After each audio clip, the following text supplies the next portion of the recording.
15 बरस पहले 25 जनवरी 2005 को जब देश भर में गणतंत्र दिवस की तैयारियां चल रही थीं, उस समय इलाहाबाद की सड़कों पर खूनी खेल चल रहा था। बहुजन समाज पार्टी के विधायक राजू पाल को बीच सड़क पर घेरकर सैकड़ों गोलियां बरसाई गईं। इस हत्याकांड की तपिश प्रदेश भर पहुंची। इलाहाबाद की सड़कें गलियां आग के हवाले हो गई थी। पूरे शहर में आगजनी, तोड़फोड़ और जमकर हंगामा भी हुआ। शनिवार को राजू पाल की 15वीं पुण्यतिथि पर उनके समर्थक उन्हें याद कर रहे हैं। राजू पाल हत्याकांड को याद करके आज भी स्थानीय लोग सहम उठते हैं। राजू पाल यूँ तो सियासी दुनिया में एक नया नाम था, लेकिन स्थानीय वर्चस्व की जंग में उसका टकराव सीधे बाहुबली नेता अतीक अहमद से था। 2004 में शहर पश्चिमी से विधायक चुने जाने के बाद से ही राजू पाल का पीछा मौत करने लगी थी। यह वही शहर पश्चिमी का विधानसभा था जहां से बाहुबली अतीक अहमद 5 बार विधायक बने। वरिष्ठ पत्रकार पीएन द्विवेदी बताते हैं कि 2004 में समाजवादी पार्टी ने फूलपुर से अतीक अहमद को लोकसभा का टिकट दिया था। फूलपुर को जीतकर अतीक अहमद ने सपा सुप्रीम मुलायम सिंह की झोली में डाला। अतीक अहमद सांसद बनने के बाद अपनी सीट खाली करने पर छोटे भाई अशरफ को विधायक के तौर पर इस सीट पर देखना चाह रहे थे। अतीक अहमद के कब्जे से ये सीट बाहर चली गई। अतीक का भाई अशरफ को 4000 वोटों से राजू से चुनाव हार गया। आरोप है कि अपने भाई की हार अतीक अहमद नहीं बचा सका। अतीक भले ही सांसद बन गया, लेकिन शहर पश्चिमी को चंगुल से बाहर नहीं देना चाहता था।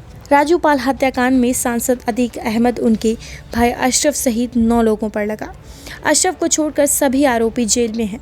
राजू पाल हत्याकांड के बाद अतीक अहमद सहित अशरफ ने कोई चुनाव नहीं जीता। हत्याकांड के 15 साल बीत गए हैं, लेकिन आज भी लगता है कि सब कुछ कल ही हुआ है।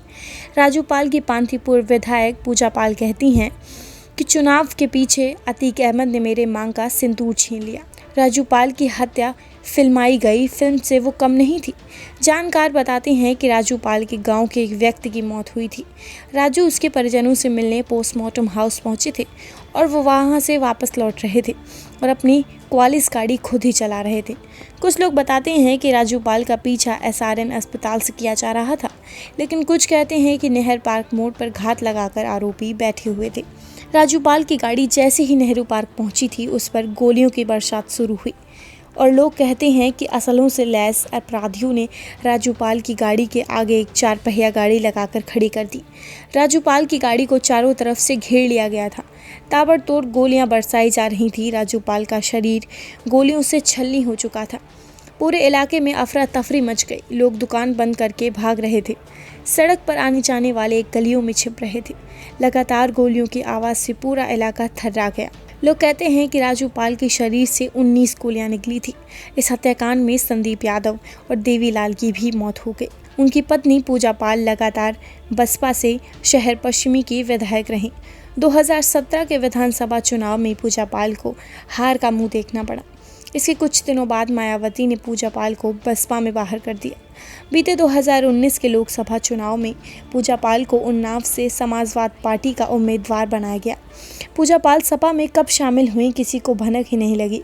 लेकिन अब पूजा पाल सपा में, हालांकि टिकट घोषित होने के दूसरे ही दिन पूजा पाल का टिकट भी कट गया।